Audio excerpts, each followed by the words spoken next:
Muito boa noite, pessoal. Estamos iniciando mais uma live da semana. Eu espero que vocês gostem dessa live, que vocês aproveitem ao máximo, porque a gente vai compartilhar muita coisa legal hoje. E só reforçando, essa live está sendo transmitida no Instagram e também estou transmitindo no TikTok, aqui no meu TikTok, ambos o @vivendo de licitação.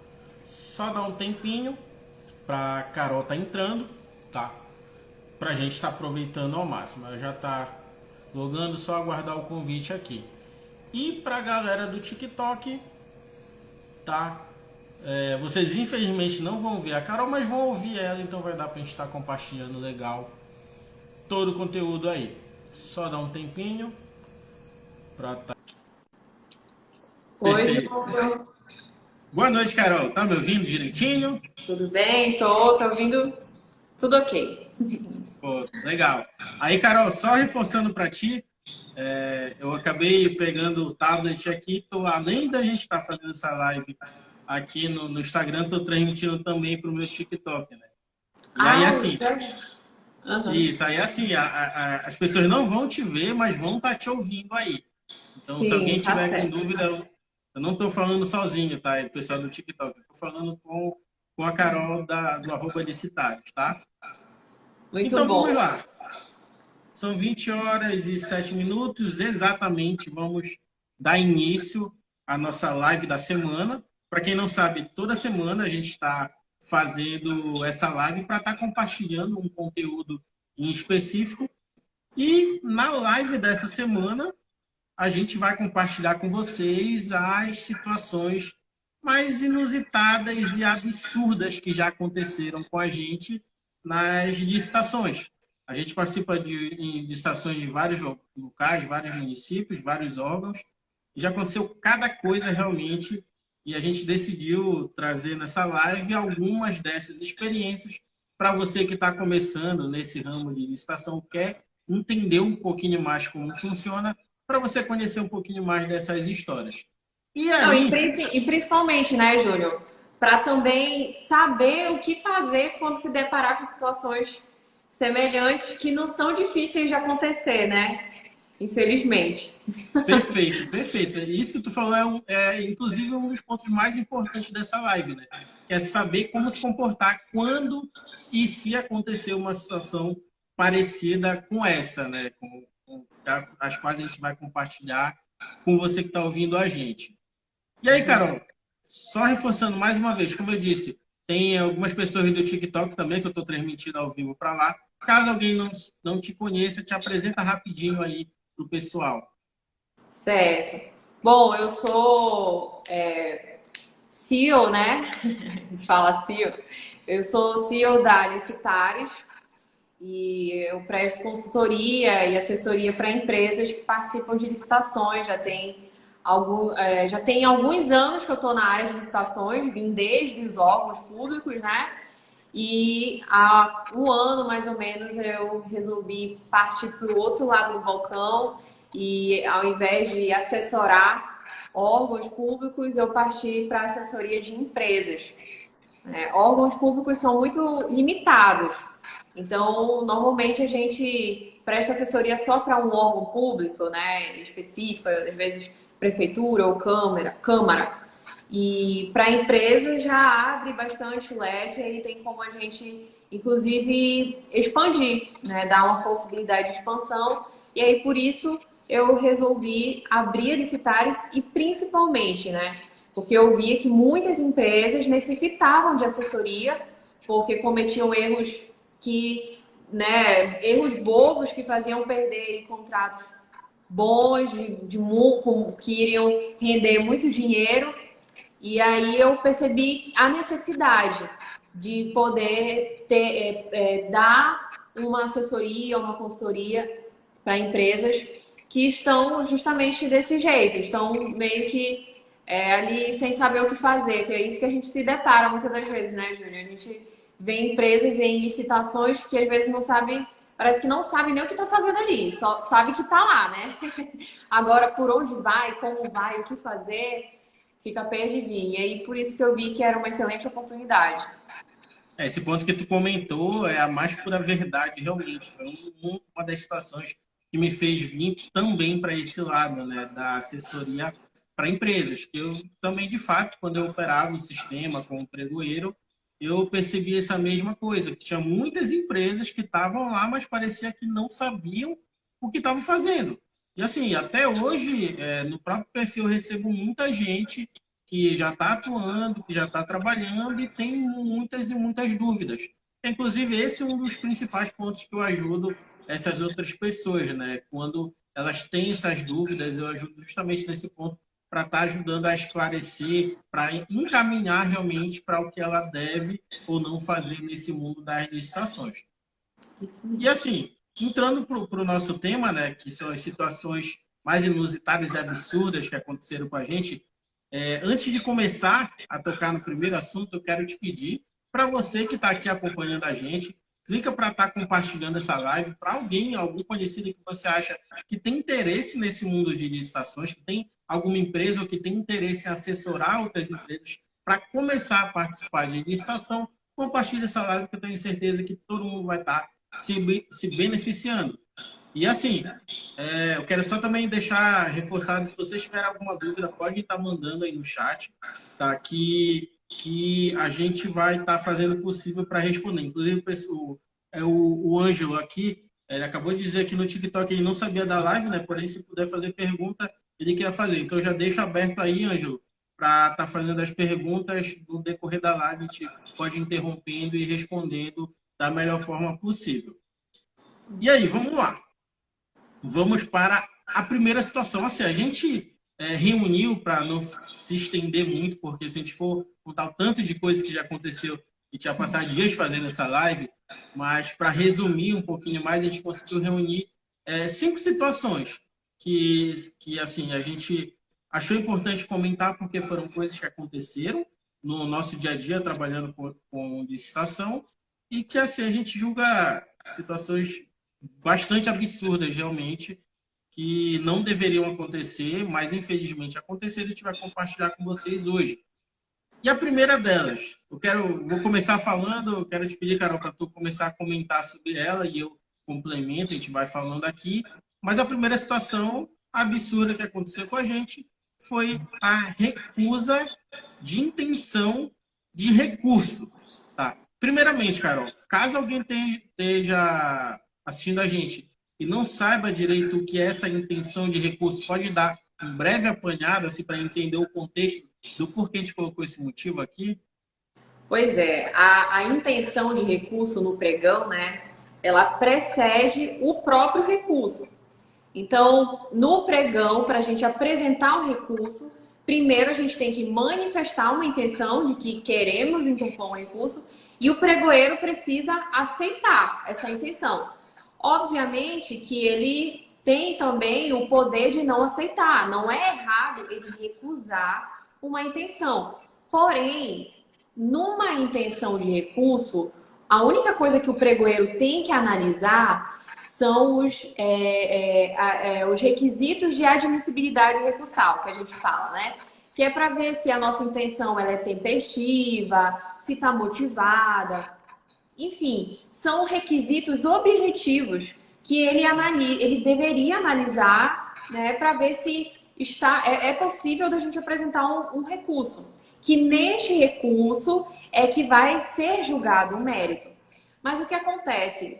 Infelizmente, não é raro, pelo contrário, é muito comum os pregoeiros eles julgarem o mérito da nossa intenção de recurso. Sendo que na intenção a gente só apresenta os nossos motivos porque é um dos requisitos para admissibilidade recursal. A gente motivar a nossa intenção de recurso.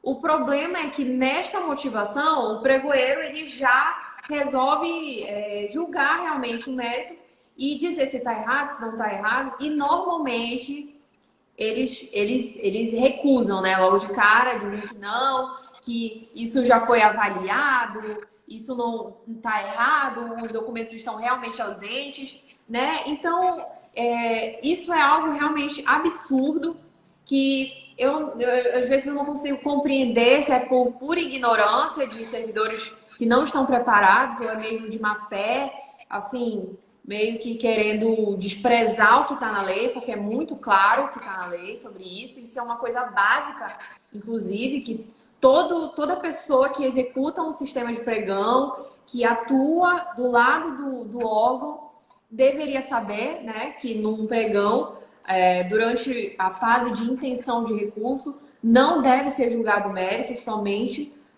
os requisitos de admissibilidade recursal, né? Mas, infelizmente, Pessoal, assim, como a Carol acabou de resumir assim, muito bem, infelizmente, a gente já passou por várias situações dessas que ela comentou, em que a gente simplesmente apresenta a nossa intenção de recurso no pregão eletrônico e de cara o pregoeiro ele já recusa, dizendo que a tal situação já foi avaliada, que não cabe aquilo lá naquele momento, mas eu reforço mais uma vez isso que a Carol explicou muito bem. Intenção de recurso, ela precisa ser motivada. Tu tem que ter um motivo lá. Se tu fundamenta direitinho a tua motivação, se tu apresenta ela dentro do tempo estabelecido lá pelo pregoeiro, no local certo, atende todos esses requisitos, o pregoeiro não tem, ele não deve fazer isso que eu já vi vários casos, inclusive aconteceu com a gente, do pregoeiro simplesmente julgar o mérito na hora da intenção do recurso. Tá? A intenção do recurso, a jurisprudência é bem clara quanto a isso, que o pregoeiro, no momento da intenção, não deve julgar o mérito. Ou seja, o que é julgar o mérito? Ele não deve, já de cara, ler aquela intenção, que até porque normalmente são poucas palavras, tu vai somente resumir, e já dizer, não, distante, não, empresa, tu tá errado, porque essa tua intenção de recurso, eu já decidi lá e tu tá errado, então eu vou recusar. Isso é uma coisa que não pode acontecer. A intenção de recurso, ela não deve ser julgada, porque a partir do momento que o pregoeiro lê a tua intenção de recurso, já analisa ela lá com aqueles teus motivos que tu está apresentando brevemente e de cara já julga, isso é completamente ilegal. O pregoeiro não pode fazer isso. Tá? Existe um momento adequado para isso. Tá? Para quem não sabe, o caminho correto do recurso no caso do pregão eletrônico, o pregoeiro declara a empresa vencedora, ou então declara aquele item lá deserto ou fracassado, enfim. E a partir desse momento é aberto. Desculpa, quando o item é deserto, não tem, né? Porque se foi deserto, ninguém apresentou proposta. Mas quando o item de fracasso, ou seja, a maioria das empresas não estava apta para ele, né? Ou então quando uma empresa é declarada vencedora naquele item, a partir daquele momento é aberto um prazo para apresentar a intenção de recurso. Normalmente esse prazo vai de 20, 30 minutos, às vezes um pouco mais. Mas aí tem esse prazo de intenção de recurso, como eu falei, a gente vai motivar, em poucas palavras, dizer o porquê que a gente está entrando com intenção de recurso. O pregoeiro vai avaliar se está atendendo todos os requisitos, onde nesse momento ele não vai avaliar o mérito, tá? E não deve avaliar se aquele recurso aquela intenção de recurso está ok ou não, esse não é o momento. A partir daí, estando tudo ok, ele vai aceitar a intenção do recurso, posteriormente vai abrir um prazo para a empresa, para o licitante, no caso, apresentar o recurso de fato, onde vai apresentar toda a fundamentação, toda a explicação, toda uma base legal para aquele recurso como um todo. Depois disso, é aberto mais um prazo para apresentação de contrarrazões, que aí já no caso é outra empresa a qual está sofrendo o recurso, vai apresentar, né, as suas contrarrazões, e somente após isso o pregoeiro vai dar a decisão dele.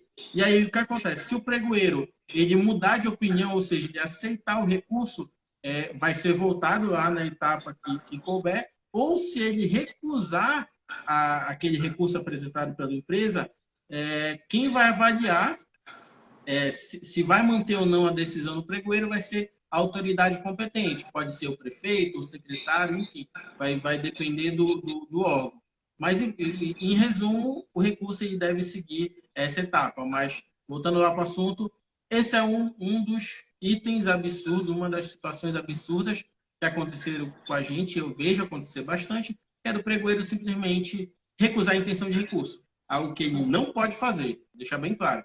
E não pode Isso. recusar a intenção de recurso se tiver motivado, se tiver um tempo hábil e se apresentar todas as suas razões legais. Ele não deve decidir o mérito, tá certo?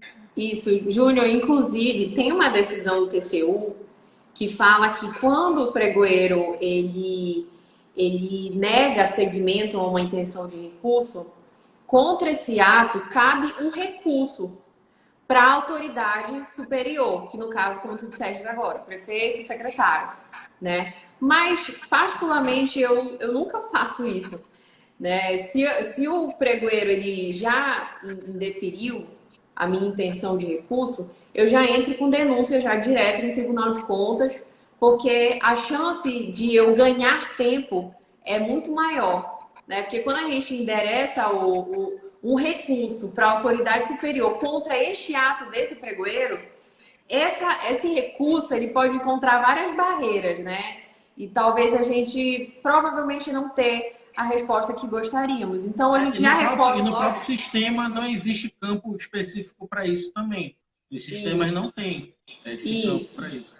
E se tratando de pregão eletrônico, não é verdade? Isso exatamente, se tratando de pregão. Então, assim, inclusive essa decisão do TCU ela é de 2013. E aí, na época, com certeza, as licitações eram mais presenciais, então até que isso poderia surtir algum efeito na época.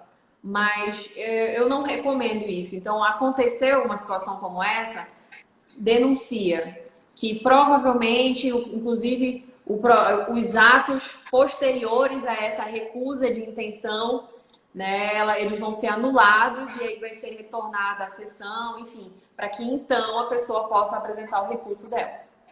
Exato. Vamos lá para o segundo tema, a segunda situação absurda que aconteceu com a gente foi a impugnação que visivelmente não foi analisada e de cara já foi recusada. Pois é. Essa impugnação a gente fez, né, bem assim dentro do prazo e, infelizmente, o órgão só respondeu, inclusive eles nem acharam impugnação, não estavam achando impugnação no e-mail. Aí eu liguei para lá e disse, mas foi enviada e a gente já tinha trocado e-mails antes por aquele mesmo endereço eletrônico que eu mandei impugnação e eles disseram que não estavam encontrando. Aí eu peguei e reencaminhei, né? Só mandei lá um bom dia de novo para poder subir o e-mail que eu tinha mandado com a impugnação. Aí na hora a servidora lá viu e disse, ai, tá bom, eu vou passar para o setor técnico e tudo mais. Eu falei assim, olha, mas a sessão já é amanhã, né? Então, se vocês responderem agora, por exemplo, não acatando a impugnação, eu não vou ter nem tempo de me preparar, né? Conforme a decisão lá de vocês. Aí eu assim, não, vamos ver aqui, vou passar para o setor técnico. Isso foi o quê? Deixa eu ver, umas 9 horas da manhã. Quando foi 10 horas, um pouco mais de uma hora depois, eles mandaram a resposta da impugnação com 5 páginas e jurisprudência e doutrina, enfim. Só que tudo muito genérico, tudo muito que claramente eles não avaliaram a impugnação, eles não leram, e eu faço questão de, na impugnação, colocar cada ponto assim bem claro, tipo assim, você tá vendo que eu tô falando isso aqui? Então eu quero uma resposta em relação a isso aqui. Só que não, eles simplesmente ignoraram, deram uma resposta lá bem genérica e não acataram o recurso, né? Isso prejudicou bastante a gente. E, Carol, só complementando isso aí também, né, que essa questão que foi da resposta genérica, nesse caso em particular, eu fui olhar depois, eu consegui achar, tinha outras empresas que haviam mandado impugnações contra outros pontos do edital, e foi a mesma resposta que eles mandaram, sabe? Olha. Somente respostas genéricas, nada direcionado, ou seja, visivelmente foi algo que eles simplesmente não analisaram e recusaram de cara. Visivelmente, recusaram de cara. Isso assim, a situação de recusar de cara sem analisar é um fato grave, e o fato mais grave ainda foi eles não terem respondido dentro do prazo hábil, impedindo até que a gente corresse atrás dos documentos, né, por conta disso. Então, isso é uma outra situação que vocês devem se atentar bastante. Se enviarem pedidos de impugnação, de esclarecimento, e vocês não receberem o devido retorno dentro de até 2 dias após ter enviado, tente entrar em contato com o órgão. Nesse caso, a Carol entrou realmente em contato com o órgão, eles falaram que não estava recebendo, enfim, inventaram um monte de desculpa. Mas se ela não tivesse insistido bastante, eles não tinham nem sequer respondido, tinha ficado por isso mesmo. Então acontece, infelizmente acontece muito isso por aí, e tente evitar ao máximo que isso aconteça, certo? Vamos lá. E, Carol, antes de a gente pular para o item 3 aqui, o Ângelo mandou aqui no TikTok uma dúvida, né? Ele queria saber, gostaria, na verdade, que a gente falasse sobre a obrigatoriedade ou não do SICAF em licitações municipais. Assim, vai fugir um pouquinho do tema, mas vou responder rapidinho, só para não ficar nenhuma dúvida. Assim, quanto à obrigatoriedade ou não do SICAF em licitações municipais. O compras.gov.br, o Comprasnet, né, ele basicamente atualmente está meio que entrelaçado com o SICAF. Tá? E assim, para órgãos federais, é obrigatória a utilização desse sistema, do sistema do Comprasnet, né, o compras.gov.br.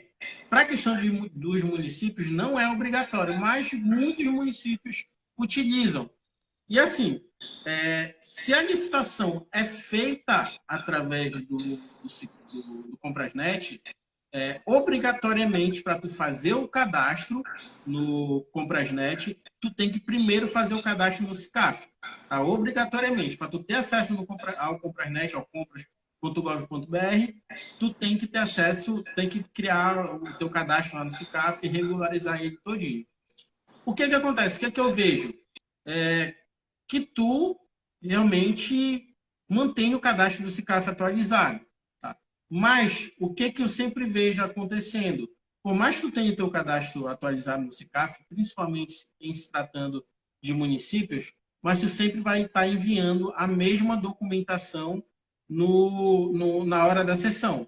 Tá? Na hora da sessão, não. Em cada processo que tu cadastrar.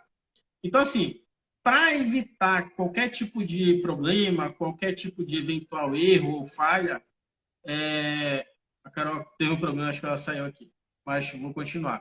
Para evitar qualquer tipo de erro ou falha desse tipo, sempre realmente cadastra tanto os documentos no SICAF, quanto também cadastra os documentos lá na hora que for enviar a proposta e enviar os documentos de habilitação.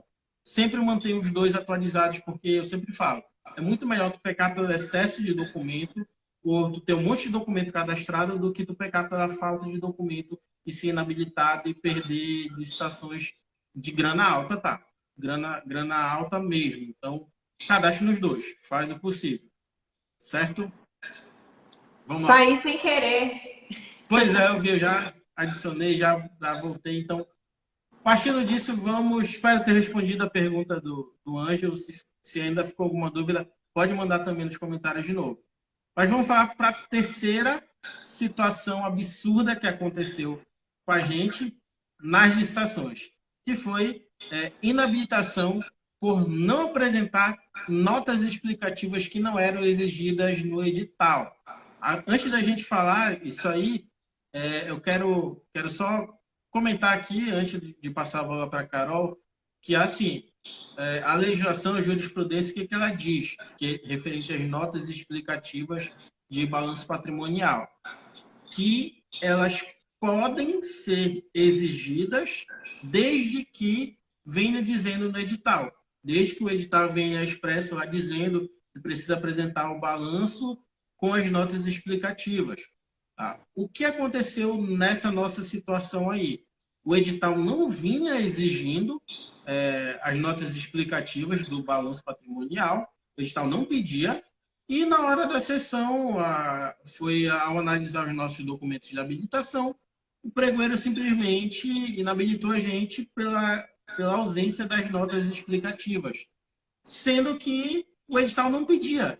E volto a repetir, e o mais engraçado é que na própria justificativa deles, eles utilizaram a jurisprudência dizendo essa mesma situação. Foi uma questão de interpretação da jurisprudência, mas, de fato, se o edital não vinha exigindo essas notas explicativas, eles não poderiam ter inabilitado a empresa pela sua ausência, somente se o edital fosse expressamente dizendo que tinha que ter essas notas explicativas.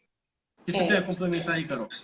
O que acontece é que eles pegaram um pedacinho do acórdão do TCU que falava o seguinte, no processo que o TCU julgou, né? Nesse edital, as notas explicativas estavam sendo exigidas. Então, é obrigação da empresa apresentar notas explicativas junto com o balanço patrimonial. Só que no mesmo acórdão, e existem outros também que, para fazer o recurso, eu pesquisei, né? O TCU falava sempre isso, que pode ser obrigatória a apresentação de notas explicativas desde que o edital peça, né? E não era o caso.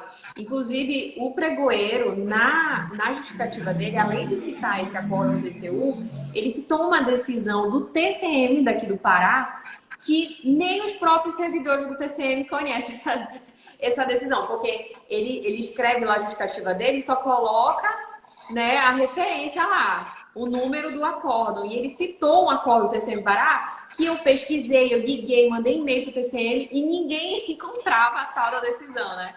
Infelizmente, olha só, pesquisando, tentando encontrar esse acórdão TCM daqui do Pará, eu vi que vários outros municípios já haviam inabilitado as empresas dessa mesma maneira, usando o mesmo fundamento.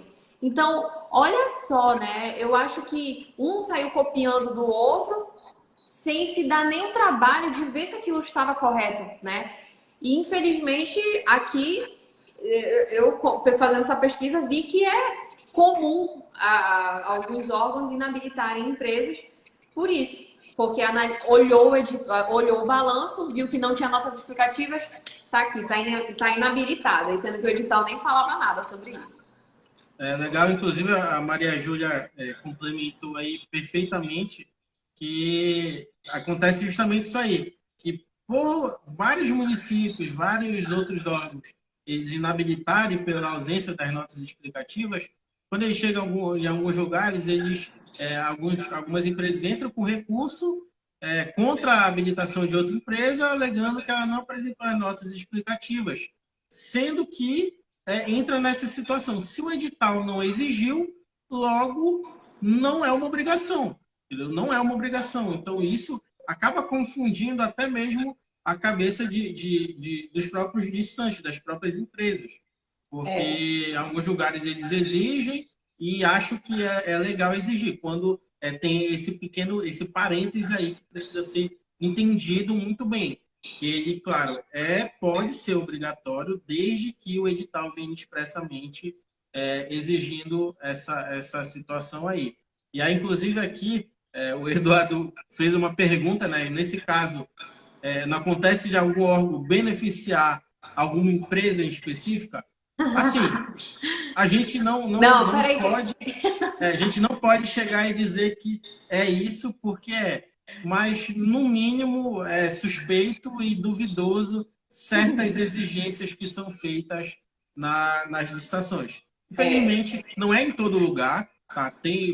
Vou reforçar que tem município, tem local que é muito rigoroso, realmente, que é muito justo e imparcial, mas, infelizmente, também existe o lado oposto. A gente já participou em outros lugares por aí que a gente via cada absurdo, realmente, que, às vezes, sim, exigências demais, coisas que não deveriam ser exigidas, no final acaba ficando visível e está sendo direcionado para uma única empresa que tem toda aquela documentação.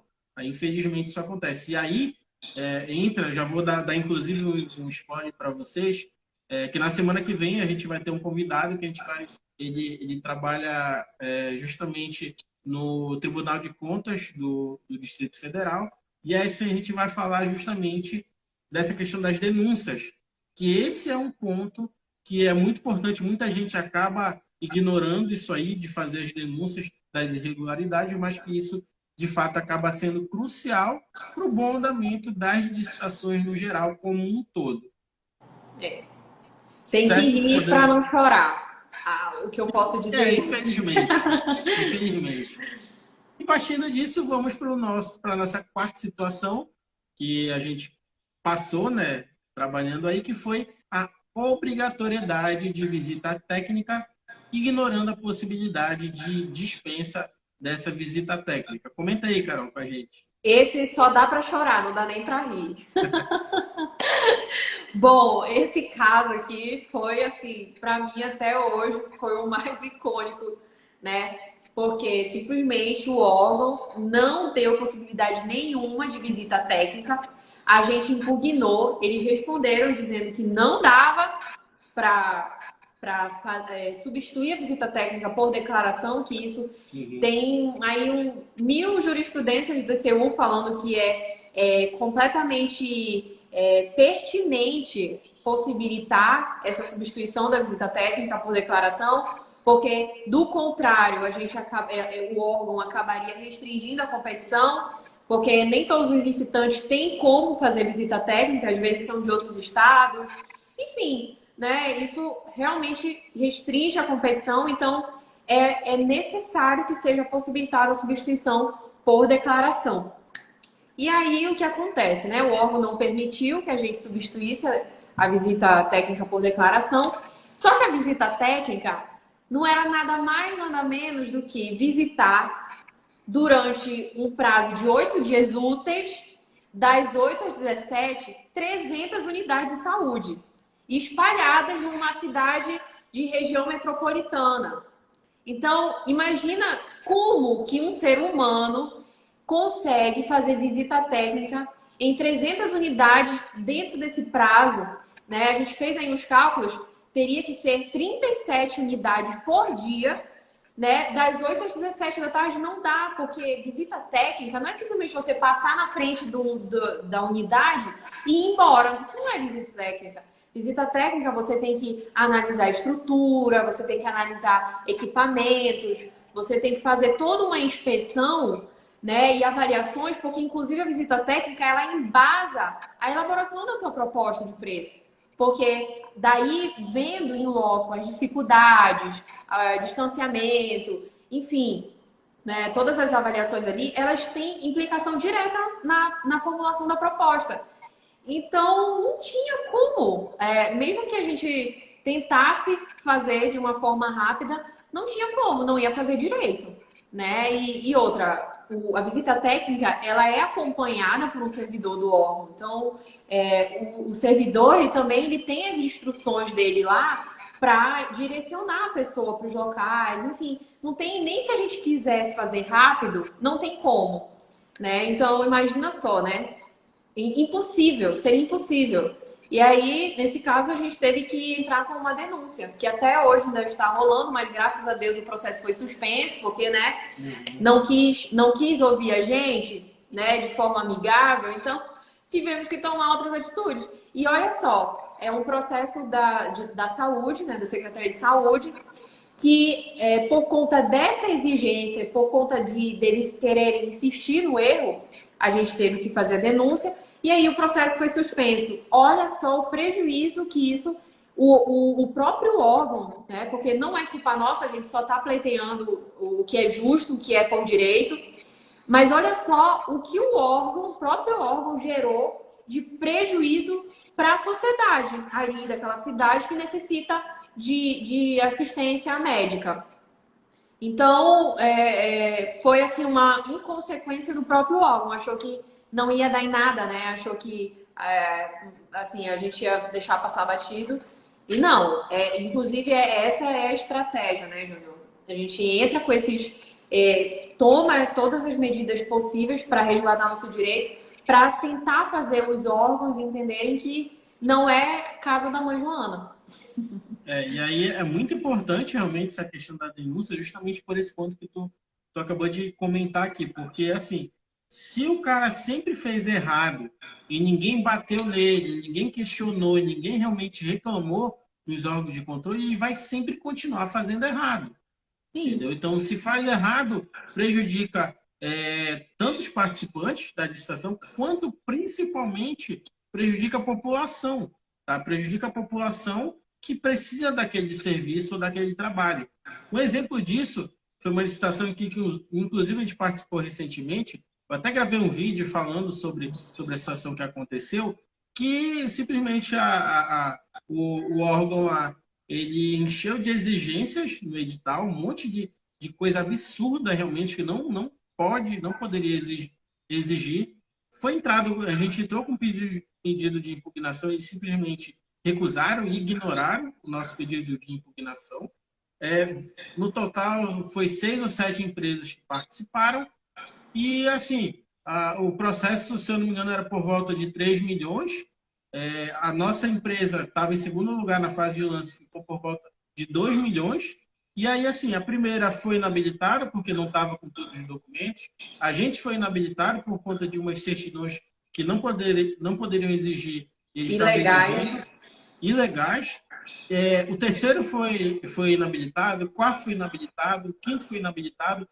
Quando chegou no último, a gente falou, não é possível que o órgão vai gastar R$ 1 milhão a mais por conta de exigências ilegais. E acabou que no final até mesmo essa última empresa foi inabilitada também. Ou seja, o órgão não quis ouvir o nosso pedido de impugnação, inclusive eles até alegaram, porque estava precisando de serviço com urgência e tudo mais.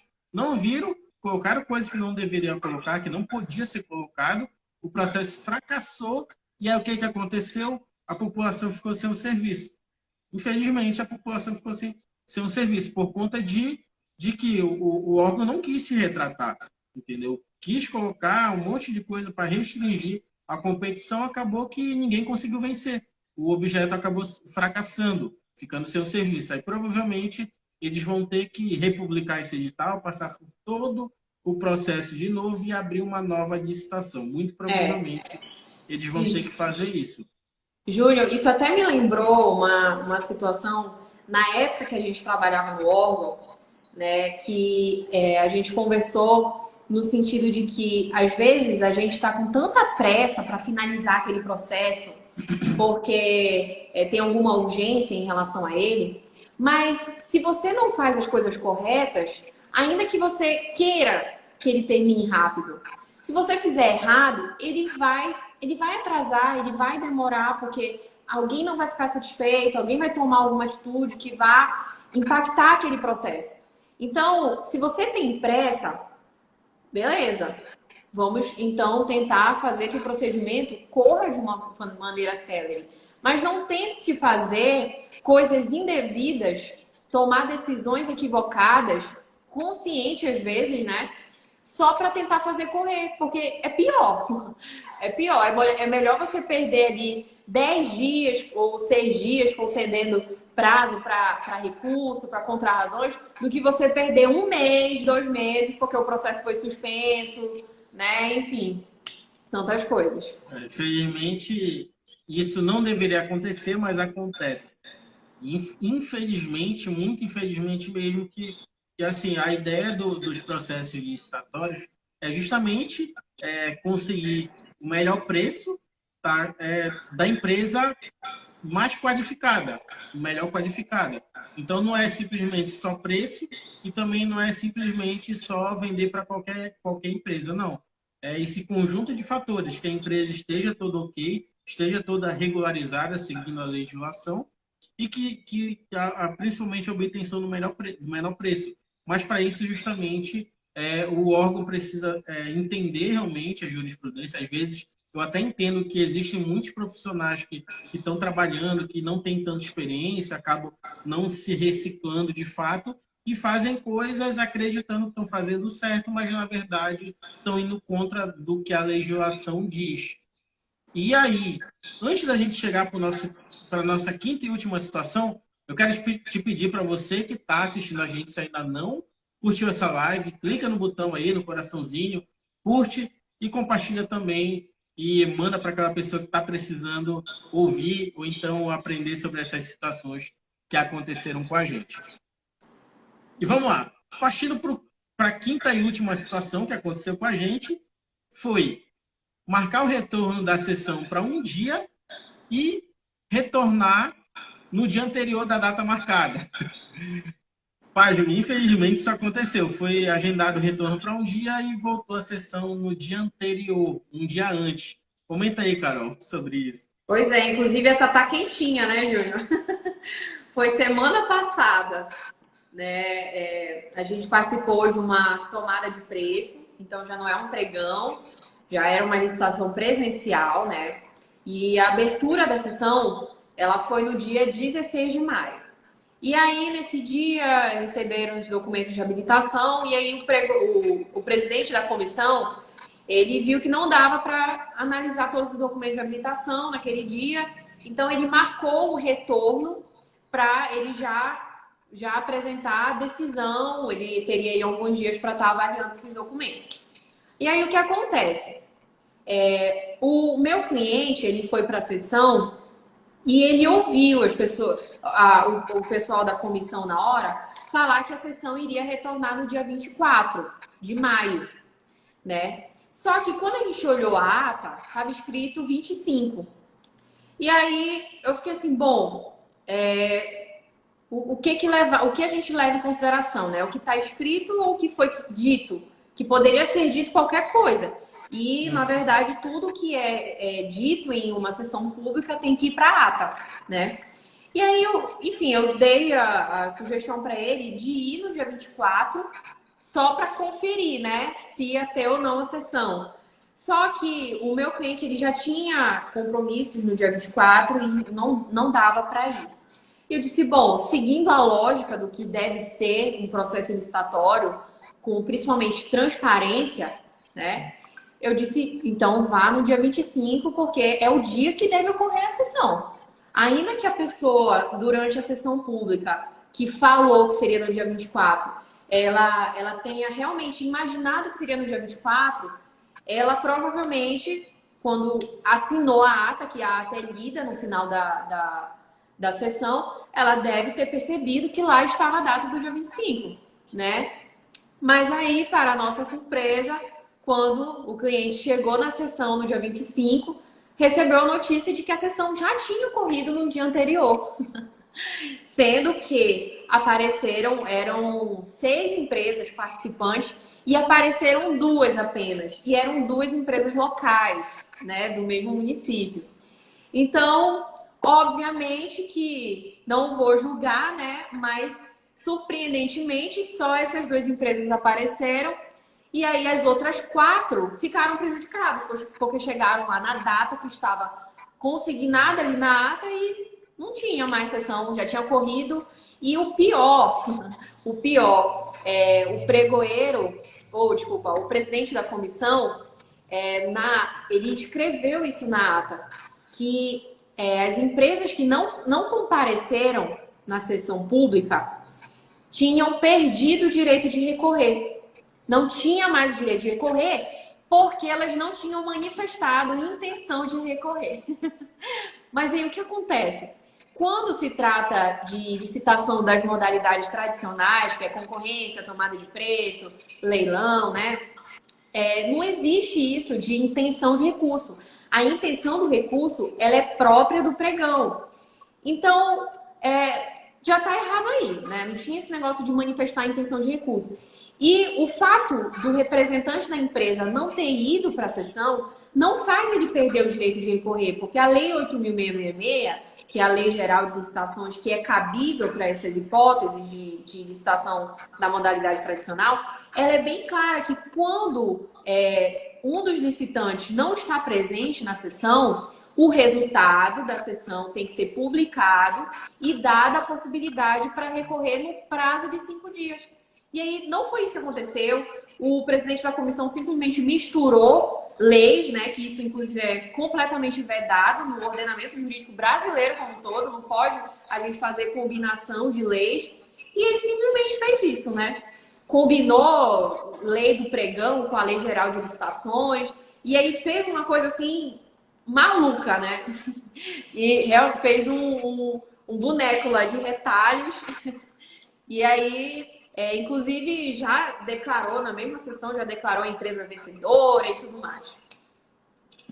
E aí, pessoal, justamente nesse ponto, é que sempre que alguém vem procurar a gente, vem me procurar, Principalmente muita gente vem me procurar para quem está começando, né?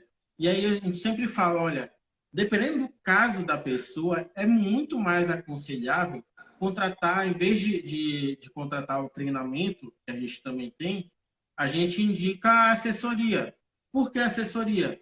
Existem 1 milhão de situações possíveis que acontecem que normalmente tu só vai aprendendo com o tempo, com situações pessoas que aconteceram de fato, e tudo mais. E aí, como a gente fala, essas situações, a gente justamente já tem essa experiência porque já vivenciou, já estudou bastante, já tem bastante experiência.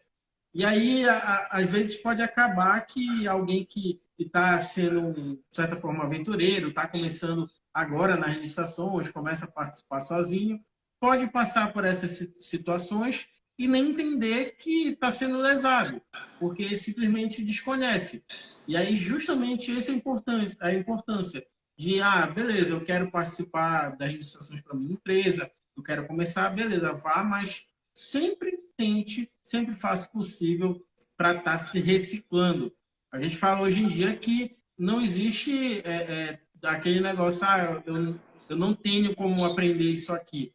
Hoje em dia, nas redes sociais estão lotadas de conteúdo, existem vários treinamentos por aí que tu pode aprender muita coisa, existem muitos vídeos no YouTube, no Facebook, enfim, tudo quanto é lugar, existe muito conteúdo bom para tu aprender realmente. Se tu tiver baixo de grana, tu pode aprender de forma gratuita, mas também se tu quiser acelerar esse teu conhecimento, se quiser aprender de uma forma mais organizada e guiada, eu te recomendo buscar os treinamentos, né? Há exemplo dos treinamentos que a gente dá, tanto treinamento quanto mentoria, que a mentoria é a gente estar orientando de perto, de fato, quem tem interesse em aprender sobre licitações. Ou então, é o que a gente fala, o que a gente recomenda. Se você tem uma empresa e quer participar de licitação, o mais aconselhável de fato é a assessoria, porque na assessoria a gente realmente vai fazer tudo o que precisa fazer referente às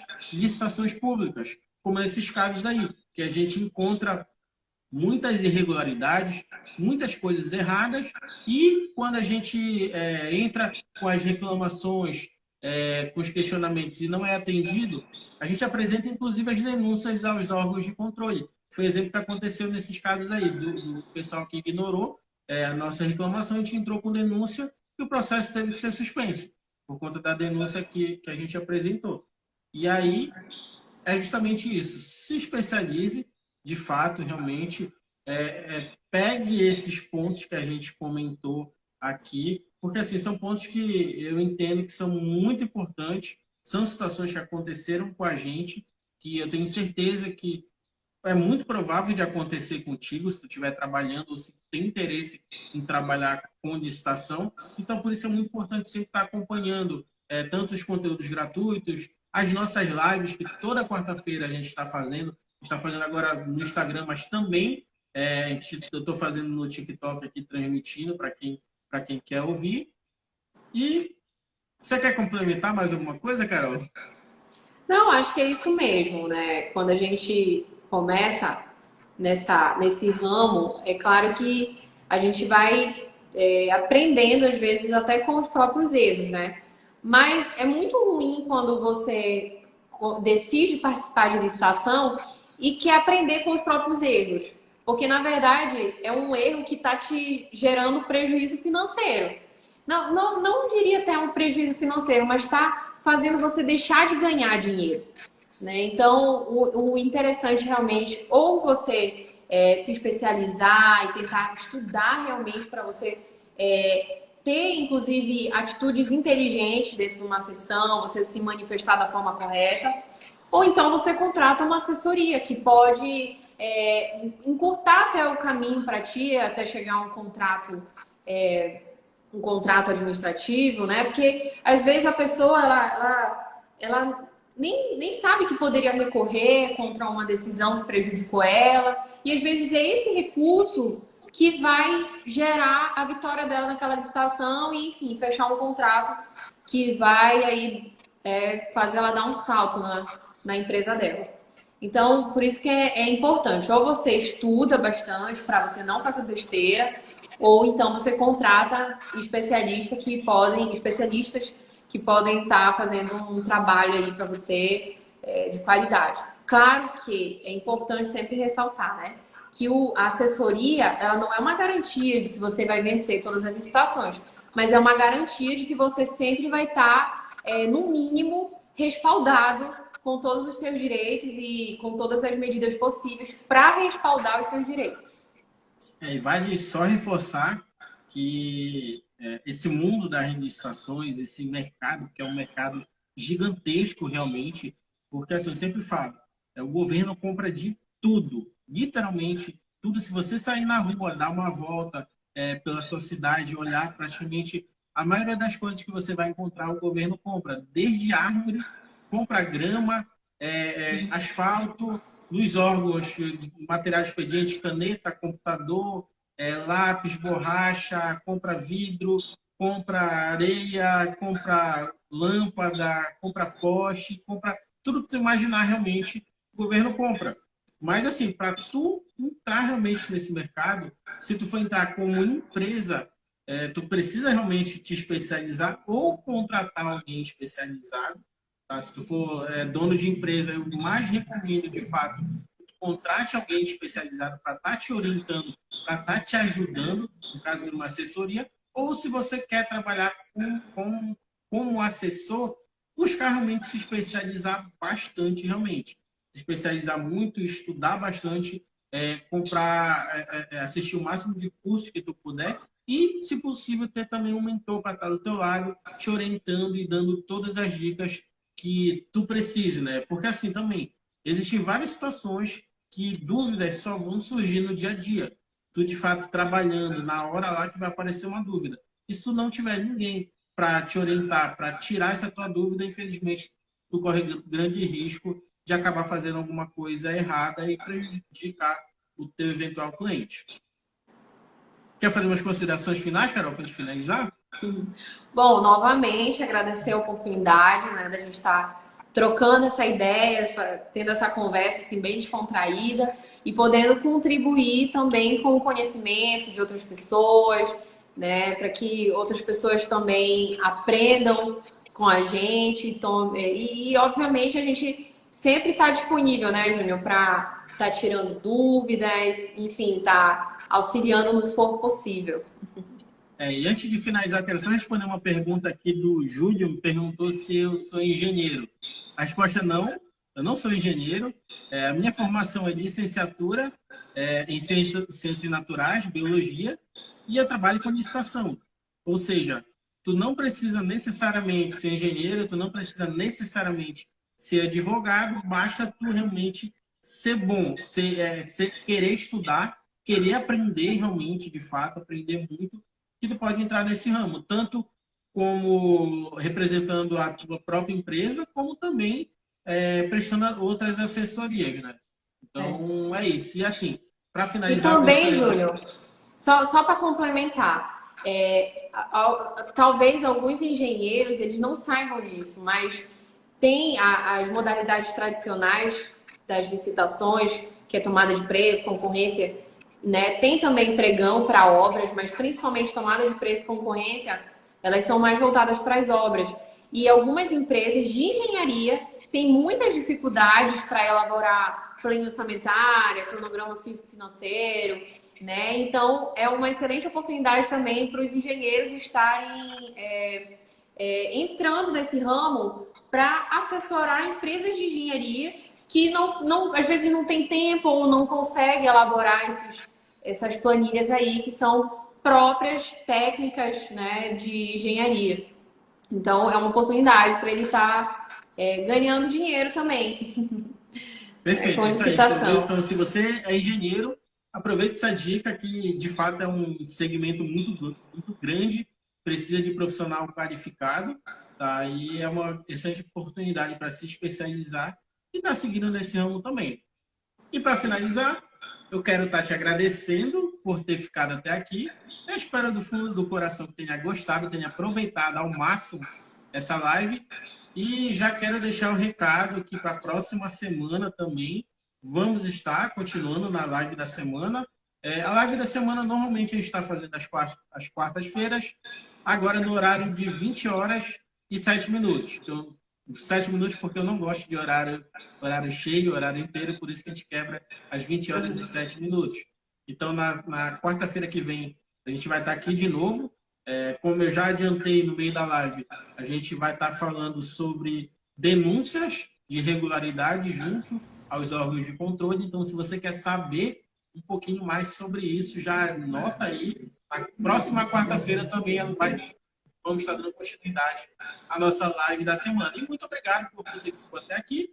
E se ficou mais alguma dúvida, não pode estar ficando à vontade de me procurar nas redes sociais, no Facebook, Instagram, YouTube, TikTok, todos no @vivendo de licitação. E a Carol também aí no @de Citares, tá?